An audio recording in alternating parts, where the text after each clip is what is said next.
There are a lot of jobs today that are stressful for one reason or another. Some are just exhausting or emotionally draining, but the number of jobs that are truly life-threatening pales in comparison to a couple hundred years ago. While some of the improvements can be credited to new safety technology and better training, the real reason things have gotten much better is legislation, because no matter how many injuries something might prevent, there's nothing quite like the threat of legal action to get a business to actually pay for safety equipment and mandate its use. Mining in particular has never been an easy job and still isn't. However, it's a lot better with things like electricity, forced airflow, hydraulic motors, and geological tools that can actually test how safe it is to dig somewhere. People working just a couple hundred years ago, though, didn't have access to most or all of those things. One of these mines was known as the Levant Mine and was located on the very far southwestern tip of England. It opened in 1820 and was primarily a copper mine, but also extracted tin and smaller amounts of arsenic. At the time, copper and tin were about to become very important and very lucrative since they could be used to make brass and bronze. But for the people working there, the conditions deep in the mine were nothing short of horrific, reaching down about 600 meters or 2,000 feet below the earth. The Levant mine was pitch black, scorching hot, and parts of it stretched horizontally a whole mile underneath the Atlantic Ocean, and practically begging fate. One of the mine shafts, named 40 Backs, was as little as 12 meters, or 40 feet, from the seabed above. If that tunnel had ever failed, the mine would have filled with water too quickly for anyone on the lower levels to escape. But even without the threat of suddenly drowning quite literally looming overhead, the rest of the mine was no less forgiving, with temperatures sometimes reaching 40 degrees Celsius, or over 100 Fahrenheit. Many of the miners were forced to work almost naked to avoid passing out from heat stroke. Some didn't even wear work boots because they would fail with sweat, which would then put them at risk of a trench foot. And all of this would have been done in total darkness, if not for one thing. Before entering the mine every day, the workers would collect a handful of clay from a pile on the surface and use it to stick a candle on top of their heads, or in later decades, onto their helmet, since each man needed both hands to work, climb, and use their tools. Lanterns weren't a possibility, and the mines were too massive to hang lights along every passage and keep them all fueled. So as strange as it looked, this was the only real way to see anything down there. Of course, this came with a whole new set of problems too. Candles would regularly blow out during work and would need to be relit, so the men carried matches in waterproof brass containers. But incredibly, even that is just the start of it. Each day, hundreds of men would climb down into the mine through one of its shafts, with 80 ladders between them and the bottom level. Once they were down there, they'd use hand drills to dig thin channels into the rock, about 1.5 feet deep, to fill with gunpowder. A fuse would then be set, and the tunnel would be cleared, while the men waited for the explosion to shatter the next couple hundred feet worth of stone. Afterwards, they'd go back in and clear the debris with hand tools. More delicate areas, on the other hand, were done entirely using hand tools. And after the miners passed through, other teams would bring logs and wooden planks in behind them to shore up the passageway. Then repeat the process all over again. All the while, hundreds of tons of stone and ore need to be hauled kilometers back to the mine shafts every day where they could be lifted up and processed. This involved using several 100-pound mine carts pulled by horses and mules accustomed to working underground. To make things worse, and even more tiring than they already sound, at the end of a full day's work, men still need to climb back up and out of the mine up the 80 flights of ladders if they were at the very bottom. This process could take a full hour and a half, not to mention the walk back to their hometowns afterward. And to add insult to injury, a possible 3 hours a day spent climbing ladders wasn't paid time. You were only on the clock when you actually got to your floor of the mine for one of the 3 8-hour shifts each day, except Sunday. All things considered, the Levant mine certainly sounds like one of the worst jobs a person could have. But despite this, between 300 and 700 people worked at the mine. Most years, about 2/3 of them underground. The remainder on the surface included many women,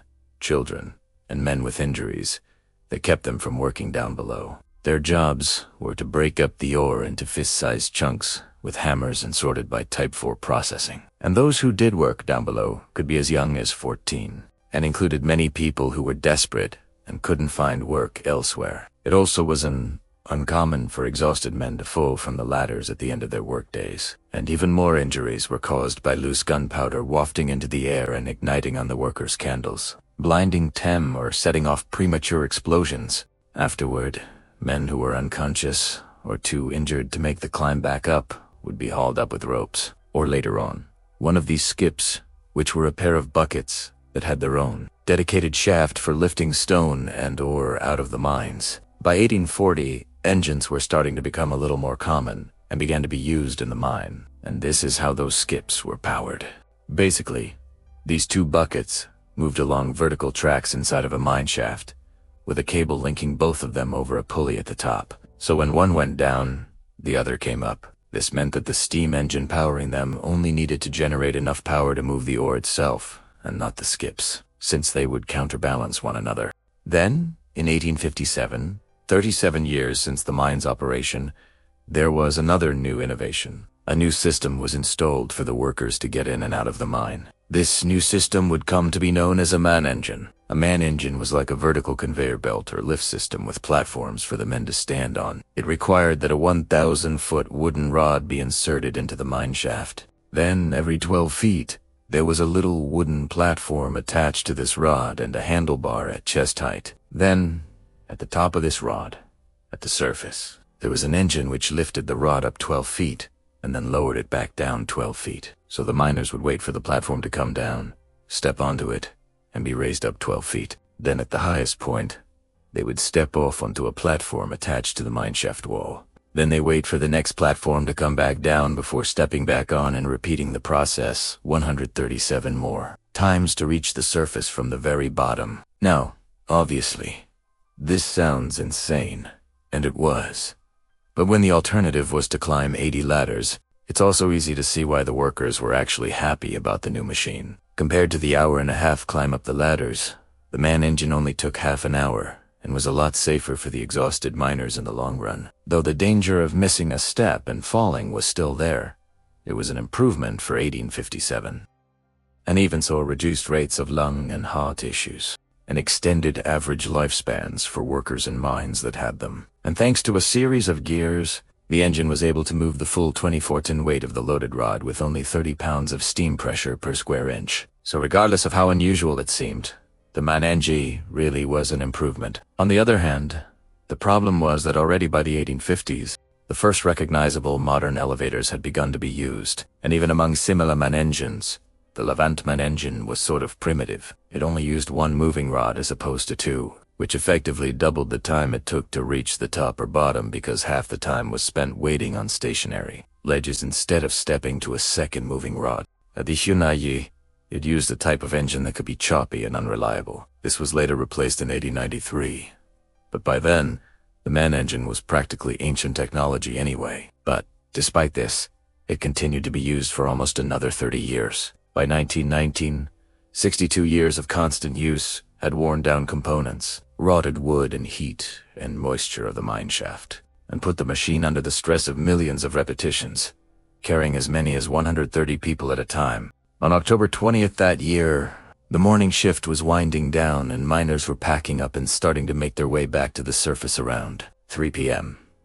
Many of them had just survived World War I, only to return home to a struggling economy and few ways to support their families. Time and time again, those men and the workers before them had told management that the man engine wasn't safe. It was rickety and the parts shuddered as it moved. Many of the landings and steps had also been eaten away and not properly repaired, but management declined to do anything about it. Replacing the engine would cost a lot of money. And while there were plans to dig a new vertical shaft and install something a little more modern, work had yet to even begin. By then, the mine employed 331 people, with 187 of them working below ground. And as more and more people filed onto the little wooden steps, filling at nearly to capacity just 18 inches from the top of the stroke, as most men were getting ready to step off, there was a bang. This was the sound of a bracket connecting the top beams to the rod that had been wearing down for 5 years since it was last replaced. In a single moment, it broke away, and the 1,000-foot rod and all the men began to fall. Near the very top of the shaft, the men disappeared, screaming, as the only thing that they had to hold on to plummeted back into the mineshaft. As it did, it bent and buckled, breaking through the catch wings that were supposed to keep it in place. So after dropping the first 12 feet and slamming into the bottom of the mine shaft, the top 300 feet of the rod broke off and continued to fall on its own. Men farther down the engine began to realize something was happening and could hear what seemed like an avalanche of stone and wood coming down toward them. As the platform shook under their feet and started to slide, dozens of workers leaped onto the nearest ledge or the landings of different floors if they could. Others just held on for their life and found themselves sliding down level after level into the dark. As this happened, their candles were blown up by the sudden movement, and the shaft was filled with the crashing sounds of rock all around as the rod buckled and dug into the wall of the mine shaft, causing a partial cavern. Then a moment later, the dust began to settle, and the rumble of stone and metal was replaced with silence for a moment, and then with the growing cries of men trapped, calling for help. Many of them separated from one another, and nearly all in total darkness. After the rod plummeted from the surface, the 300-foot piece that had broken off fell almost another 300 feet, shattering wooden beams and landings along the way, before finally piercing the shaft wall and coming to a stop. In doing so, it had also completely blocked the tunnel by taking out so many of the supports. Then, down below, the rest of the rod had buckled, but mostly remained in place, trapping the men on it deep underground. Back at the top of the mine, workers knew something had gone wrong, but not what or how bad it was. One of the few dozen workers who had just made it to the top when the break happened, a man named John Grenfell, volunteered to climb back down into the shaft and see what had happened. And almost immediately, he came across a group of dead and injured who were twisted between the wooden beams and rocks that completely sealed the tunnel. Horrifyingly, John's father was one of the site managers, and he was one of the missing somewhere down below. Following the disaster, the emergency call went out as fast as people could carry it. Few, if any, places in that part of England had telephones at the time, but as word spread, off-duty miners came in droves from nearby towns, and hundreds more from neighboring mines like the Geaver Mine and the East Pool Mine would also come to help. Friends, family, and reporters, and others all arrived with them on the first day and then later. Once the rescue was underway, trying to save as many as they could was grueling work. Because the shaft had been so badly damaged, every rescuer had to be winched down into it on a rope. There, they would tie ropes around each and every piece of debris, lifting it up and out of the way, while trying not to destabilize the shaft or cause more to fall. All of the stone and wood that could weigh hundreds of pounds need to be pulled up to clear the way to the survivors, and this would go on for days on end. And obviously, those trapped down below had their own challenges. After relighting their candles, if they still had them, over 100 men did their best to regroup. Many still had emergency ladders on their levels which hadn't been knocked out and were able to move around still, but there wasn't any chance of going up. Instead, they gathered everyone they could and helped the injured walk to the skip shaft and the water pumping shaft. Each of these was also equipped with emergency ladders and went the full distance to the surface. So 2 hours after the collapse, to the shock and relief of the rescuers, men from the bottom of the shafts began appearing out of the engine rooms and ore processing building. Then, incredibly, as exhausted as they were from a full day's work and then an unexpected climb, nearly all of them joined the rescue effort. Still, by then, over 50 of their friends and co-workers were missing somewhere down below. In the end, it would take 3 whole days of digging, winching, and crawling through partially clapped tunnels to rescue all the survivors. But the process was slow, and on many occasions, they weren't able to reach those calling for help before they fell silent. Among the dead, sadly, was John's father. The Levant Mine and its workers all came from small towns and villages. Everyone knew everyone there, and each death was a friend or family member. Over the course of 3 days of constant rescue effort, the death toll rose to 31. 14 were found near the top of the pile at about 150 feet deep. Most of the rest were between 160 and 320 feet, and the final 3 were found at 420 feet, 480 feet, and 660 feet deep. These 3 were all as a result of being struck by falling debris. A boy named William Laurie, who was only 14 years old, spent 15 hours trapped beneath the body of another miner near the top of the pile before being rescued. He was actually the first to be pulled out and had a snapped collarbone, 8 broken ribs, and needed 36 stitches to his face and head, but would later make a full recovery. Another man named Nicholas Thomas held on for a whole 50 hours, only to pass away from exhaustion after he was rescued on the way up to the surface. Tragically, 5 of the men killed had survived the First World War to get there, and nearly everyone in the county knew someone who died.